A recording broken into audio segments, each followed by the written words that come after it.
اثرات ہوتے ہیں وہ آگے میں بتاتا ہوں. لیکن یہاں پر دیکھو انسان کے اجتماعی اور انفرادی دونوں پر احساس ڈال دیتا ہے. وہ اس طریقے سے کہ جب انسان کو معلوم ہوتا ہے کہ مجھے مرنا ہے, آخرت میں جانا ہے, دارالبقاء کے اندر دارالجزا کے اندر جانا ہے, جزا میں بدلہ لینا ہے, جب مجھے معاملات میرے سامنے ہیں, منزل میرے سامنے ہے, راستہ میرے سامنے ہے, تو ظاہر بات جب راستہ میرے سامنے ہے, دونوں راستے میرے سامنے کھول دیے گئے ہیں, تو ہمیں الٹے راستے سے منزل تک تو ہم نے پہنچنا ہے. اب آیا کہ منزل کو کون سی پر پہنچنا ہے. دو منزلیں ہمیں بتا دی گئی ہیں, ایک کامیابی کی, ایک ناکامی کی ہے. ہمیں کامیابی کی منزل تک پہنچنا ہے تو ہمیں چاہیے کہ ہمیں کامیابی کے راستے پر چلنا چاہیے. اگر ہم ناکامی کے راستے پر چلیں گے تو ظاہر بات ہے ناکامی کے راستے پر, ناکامی کی منزل پر پہنچیں گے.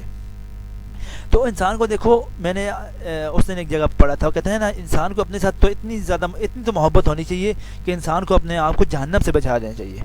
اتنی تو محبت ہو کہ اپنے آپ کو جہنم سے بچا لے. تو اس لیے اپنے آپ سے اتنی محبت ضرور کریے کہ اپنے آپ کو جہنم سے بچا دیجیے گا. آگے پوائنٹ بتا دی گئے ہیں. احساس ذمہ داری. عقیدہ آخرت پر ایمان و یقین مسلمان کو ایسے اعمال پر بڑھتا ہے جو اسے آخرت کے دن اللہ تعالیٰ کے حضور سرخروغ کر سکے, اور ایسے اعمال سے بچنے کی ترغیب دیتا ہے جو خالق کی کائنات کی ناراضگی کا سبب بنے. اس طرح بحیثیت مسلمان وہ ایک ذمہ دار شخص بن جاتا ہے. یعنی کہ ذمہ داری کا احساس آ جاتا ہے. وہ کیسے کہ انسان کو یہ احساس ہوتا ہے کہ میں نے اگر وہ اعمال کرنے ہیں, وہ کام کرنے ہیں جو اپنے خالق کے پاس, اپنے مالک کے پاس جب جاؤں تو سرخروغ ہو کے جاؤں, نہ کہ شرمندگی ہو. کیونکہ اعمال تو سارے کے سارے ہمارے سامنے آ جائیں گے. ہم کسی بھی عمل سے, کسی بھی کام سے انکار نہیں کر سکتے, کیونکہ سارے کے سارے اعمال ہمارے سامنے ہوں گے. جب ہم انکار کرنا چاہیں گے تو وہ چیزیں گواہی دیں گی. ہمارے ہاتھ, ہمارے پاؤں, ہماری زبان, ہماری آنکھیں, جسم کا عضو ہمارا گواہی دے گا کہ یہ کام اس نے کیا ہے. ہم انکار نہیں کر پائیں گے. جب یہ ذمہ داری ہوگی, جب احساس ہوگا, تو کائنات یعنی کہ اللہ تعالیٰ کو راضی کرنے کا, خالق کا حقیقی کو راضی کرنے کا جب احساس ہوگا, تو بحیثیت مسلمان وہ ایک ذمہ دار بن جائے گا. یعنی کہ اس کو ذہن میں بات ہوگی کہ یار میں نے اللہ تعالیٰ کے سامنے بھی جانا ہے. نیکی اور بدی کی تمیز. یوم آخرت کا احساس انسان کے اندر ایک ایسا شعور پیدا کرتا ہے جس سے وہ اچھے اور برے کے درمیان فرق کرنا سیکھ لیتا ہے. وہ نیک اعمال کی طرف خوشی سے بڑھتا ہے اور بدی سے بچنے کی کوشش کرتا ہے. اس دنیا میں موجود رکاوٹیں اور ناکامیاں اسے مایوس نہیں کرتی, بلکہ اسے یوم آخرت کی امید نیکی کی طرف گامزن رکھتی ہے. یعنی کہ اب ایک اور احساس کون سا پیدا کرتا ہے, وہ یہ کرتا ہے کہ اس کے اندر نیکی اور بدی کی تمیز ہو جاتی ہے. کہ آیا کہ اس کو معلوم ہو جاتا ہے کہ اس یعنی کہ آخرت کا کردار, یعنی آخرت کی سوچ کے مطابق پہ اس کے ذہن میں آ جاتا ہے. یوم آخرت کا جب احساس ہوتا ہے تو اس کے ذہن میں یہ شعور پیدا ہو جاتا ہے کہ یار نیکی اور یہ نیکی ہے, یہ بدی ہے, یہ اللہ تعالیٰ کی طرف سے حکم آیا ہے کہ اس کے کام کرنے کا اور اس کام سے بچنے کا حکم آیا. جب نیکی اور بدی کا اس کو تمیز ہو جاتی ہے, فرق معلوم ہو جاتا ہے, تو وہ نیکی کو تو خوشی سے کرتا ہے, کیونکہ اس کو معلوم ہوتا ہے کہ یہ نیکی اللہ تعالیٰ کو خوش کرنے والی ہے, اللہ تعالیٰ کی رضا کا سبب بننے والی ہے, تو اس کام کو کرتا ہے. اور جو برائی ہوتی ہے, جس کام سے اللہ تعالیٰ کے رسول نے ہمیں منع کیا ہوتا ہے, اس کام سے بچتا ہے, کیونکہ وہ اس سے معلوم ہوتا ہے کہ یہ برائی, یہ کام اللہ تعالیٰ کی ناراضگی کا سبب بنتا ہے, اس لیے مجھے اس سے بچنا چاہیے. آگے آ جاتا ہے ذوق عبادت. یہاں پر یوم آخرت اللہ تعالیٰ کے سامنے ہونے کا احساس انسان کو یہ یاد دلاتا ہے کہ اللہ تعالیٰ نے انسانوں کو اور جنوں کو اپنی عبادت کے لیے پیدا کیا ہے, عبادت کے لیے پیدا کیا ہے, اور یہ کہ دنیا دارالعمل ہے. یعنی کہ یہاں پر اللہ تعالیٰ نے خود واضح طور پر بتا دیا ہے کہ ما خلقت الجن والانس الا لیعبدون, اور نہیں پیدا کیا میں نے انسانوں اور جنوں کو الا لیعبدون, مگر صرف کس لیے, اپنی عبادت کے لیے. جب اللہ تعالیٰ نے اپنی عبادت کے لیے پیدا کیا ہے تو ہمیں معلوم ہونا چاہیے کہ جب اللہ تعالیٰ نے ہر چیز کو, دنیا کی ہر چیز کو ہمارے لیے مسخر کر دی, تو ہمیں بھی چاہیے کہ ہمیں اللہ تعالیٰ کی عبادت کرنی چاہیے. اوکے, تو اللہ تعالیٰ نے ہمیں پیدا بھی اپنی عبادت کے لیے کیا ہے. ہمیں اور انسانوں کو اور جنوں کو اللہ تعالیٰ نے خاص اپنی عبادت کے لیے پیدا کیا. جب خاص اپنی عبادت کے لیے پیدا کی تو ہمیں وہی کام کرنی چاہیے جس کے لیے ہمیں پیدا کیا گیا. سمجھ آ گئی ہے. اور یہ دنیا دارالعمل ہے, یعنی عمل کا, یہ دار کہتے ہیں گھر کو, یہ عمل کا گھر ہے. اس کے اندر یہاں پر ہمیں جزا نہیں ملے گی, ہمیں صرف عمل کرنا ہے. ہم نے یہاں پر صرف بونا ہے, یہاں پر ہم نے صرف کھیتی کو بونا ہے, کھیتوں کو اگانا ہے. کاٹنا کب ہے, وہ آخرت میں ہے. اپنے اعمال کی کھیتی کو کاٹنا آخرت میں ہے.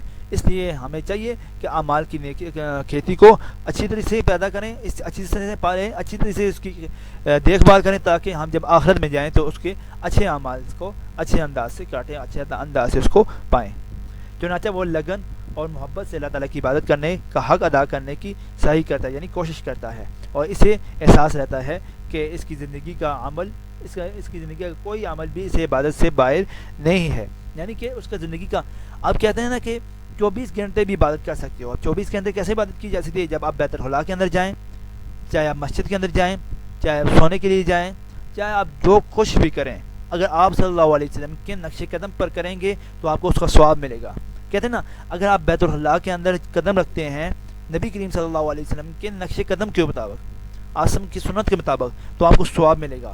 لیکن آپ بیت اللہ کے جو اللہ تعالیٰ کا گھر ہے اس کے اندر بھی آپ تشریف لے جاتے ہیں، اس کے اندر آپ قدم رکھتے ہیں، اس کے اندر جاتے ہیں، لیکن سنت سے ہٹ کر جاتے ہیں تو آپ کو ثواب نہیں ملے گا.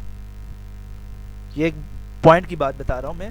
اگر آپ سنت کے مطابق بیت الخلاء کے اندر بھی جاتے ہو، یعنی کہ واش روم کے اندر بھی جاتے ہو، تو اللہ تعالیٰ آپ کو ثواب دے گا، اس کا اجر دے گا، کیونکہ سنت کے مطابق چل رہے ہو. اگر آپ سنت سے ہٹ کر بیت اللہ کے اندر، یعنی اللہ تعالیٰ کے گھر، عظیم گھر خانہ کعبہ کے اندر بھی جاتے ہو، سنت سے ہٹ کر جاتے ہو، تو آپ کو ثواب نہیں ملے گا. سمجھ آ گئی نا؟ اس لیے ہمیں چاہیے کہ آسم کی سنت کے مطابق آسم کی زندگی جو آسم نے ہمیں بتایا، وہ آسم کی زندگی ہمارے لیے بہترین نمونہ ہے، اس کے مطابق ہمیں عمل کرنا چاہیے. آگے دیکھیں چوتھا پوائنٹ دیکھیں، سیرت اور کردار کی پختگی.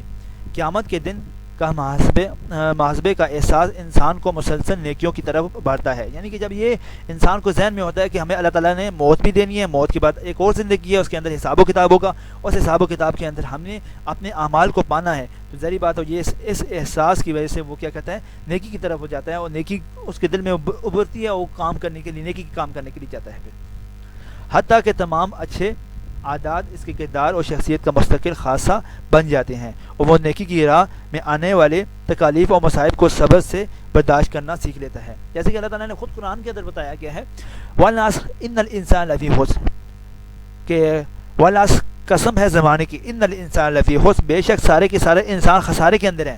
یہاں پر یہ نہیں کہا کہ کافر خسارے کے اندر ہے، منافقین، مشرکین، کسی کے بارے میں نہیں کہا، بلکہ یہاں پر کلی انسان کے بارے میں آ گیا، سارے کے سارے انسان خسارے کے اندر ہے. الا الذین آمنوا، بلکہ اب یہاں پر الا لا کر آگے استثناء کر دیا کہ آیا کہ کون سے انسان بچے ہوئے ہیں، کون سے انسان اس خسارے کے اندر نہیں. وہ 4 صفات بیان کر دی ہیں اللہ تعالیٰ نے اس سورۃ العصر کے اندر. الا الذین آمنوا، مگر وہ لوگ جو ایمان لائے، وعملوا الصالحات، اور نیک عمل کیے. صرف ایمان نہیں لانا، ہم نے ایمان لانے کے ساتھ ہم نے نیک عمل بھی کرنے ہیں. وعملوا الصالحات وتواصوا بالحق، ہم نے عمل کرنے کے ساتھ اس پہ حق کی تلقین بھی کرنی ہے. ہم نے جو حق ہے اس کے مطابق چلنا بھی ہے. جو ہم حق کے مطابق اگر چلیں گے تو ظاہری بات ہے ہماری نیکی کے مطابق، نیکی کے اوپر عمل کرنے کے مطابق، نیکی کے اوپر عمل کریں گے. جب حق کی تلقین کریں گے، حق کا کام کریں گے، تو ظاہری بات ہے ہمارے اوپر تکالیف بھی آئیں گے، اور تکالیف کی وجہ سے ہمیں اس کو برداشت بھی کرنا ہے. آگے بھی کیا کہنا، وتواصوا بالحق وتواصوا بالصبر، ہم نے اس تکلیف کو برداشت کرنا ہے تو صبر بھی کرنا ہے. جب ہم صبر کریں گے تو کیا ہوگا، ہمیں اس کا اجر ملے گا. سمجھ آ گئی ہے؟ اب یہاں پر آگے دیکھیں، نیکسٹ پیج کے اوپر جاتے ہیں ہم. میں اسے زوم کر دیتا ہوں. اب دیکھو 5واں پوائنٹ دیکھو، انسانیت کی بھلائی کا جذبہ، بھلائی کا جذبہ. انسانیت کی بھلائی کا جذبہ دیکھو، ایک مسلمان اسلامی تعلیمات کے ذریعے یہ جان لیتا ہے کہ دنیا آخرت کی کھیتی ہے. میں نے پہلے بتا دیا آپ کو، اور یہ تمام مخلوق اللہ تعالیٰ کا کنبہ ہے. اور یہ نہیں کہ یہ ساری انسانیت کیا ہے، اللہ تعالیٰ کا ایک کنبہ ہے، اللہ تعالیٰ کی مخلوق ہے. جب اللہ تعالیٰ کی مخلوق ہے، اور یہ کہ اس دنیا میں کیا جانے والا ہر عمل اسے جنت یا دوزخ کی طرف لے جانے والا ہے، اور اس بنا پر اس کی کوشش ہوتی ہے کہ وہ زیادہ سے زیادہ لوگوں کی بھلائی کا کام کرے، اور حتیٰ کہ ایسے جاری رہنے والے نیک کام کرے جو اس کے مرنے کے بعد بھی پھیلتے پھولتے رہیں. اور اس کا یہ رویہ نہ صرف خود اس کی ذات کے لیے بلکہ اس کے ماحول و معاشرے اور پوری انسانیت کے لیے فائدہ مند بن جاتا ہے. یہاں پر دیکھو حقوق العباد کے بارے میں بتایا جا رہا ہے کہ آپ نے حقوق العباد کے اندر اب یہاں پر جب آپ کے ذہن میں یہ بات ہوگی کہ یہ دنیا جو ہے نا آخرت کی کھیتی ہے، ہم نے جو کچھ اس کھیتی کے اندر بونا ہے وہ آخرت کے اندر کاٹنا ہے. جو ہم اس کے اندر پھل ڈالیں گے یا پھر پھل بوئیں گے، جو اس کا پھل ہمیں آخرت کے اندر ملے گا. جب ہم آخرت کے اندر ملے گا، اگر ہم جو کچھ بھی کریں گے، چاہے اعمال، ہر عمل کا ہمیں جزا ملے گی، اس کے عمل ملے گا، فائدہ ملے گا یا پھر نقصان ملے گا آخرت کے اندر ملے گا. تو جب یہ باتیں جب ذہن میں ہوں گی تو ہمیں معلوم ہوگا کہ ہم نے انسانیت کے ساتھ کیسے عمل کرنا ہے, کیسے وہ کرنا ہے, حقوق العباد کا کیسے ادا کرنا ہے. اللہ تعالیٰ ان حقوق اللہ کو تو معاف کر لیں گے, کسی اپنے فضل و کرم سے حقوق اللہ کو تو معاف کر لیں گے, لیکن یہ یاد رکھیں کہ اسٹوڈنٹ کہ حقوق العباد کو کسی صورت معاف نہیں کریں گے. حقوق العباد تب ہی معاف ہوگی جب انسان خود اسے معاف کرنا چاہے گا. اوکے اسٹوڈنٹ, آج کی ویڈیو یہاں پر اختتام پذیر ہوئی. انشاءاللہ ملیں گے نیکسٹ ویڈیو کے اندر. اپنا خیال رکھیے گا. اوکے, خدا حافظ.